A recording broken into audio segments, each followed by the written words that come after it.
জয় জগন্নাথ। আজকে আমি চলে এসেছি দীঘার মন্দিরে, যেটি জাস্ট কিছুদিন আগেই সবেমাত্র উদ্বোধন করা হয়েছে।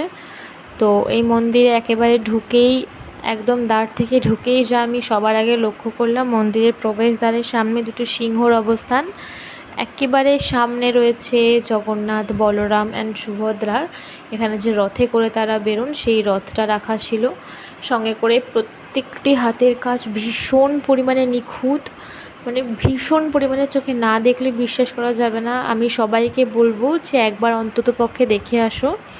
অ্যান্ড এখানে শুরুতে আপনার একটি জগন্নাথের মন্দির পড়বে, দেন একটি বিষ্ণুদেবের মন্দির পড়বে, অ্যান্ড দেন সবার শেষে পড়বে আপনার মেন মন্দিরটি, অ্যান্ড লাস্টে খিচুড়ি ভোগ অ্যান্ড বেরোনোর সময় কিছু প্রসাদ ভোগও যেটা আছে সেটা হাতে হাতে দিয়ে দেওয়া হয়। সব মিলিয়ে আজকের সন্ধেবেলাটা ভাষায় প্রকাশ করার মতো নয়, এতটাই স্নিগ্ধ।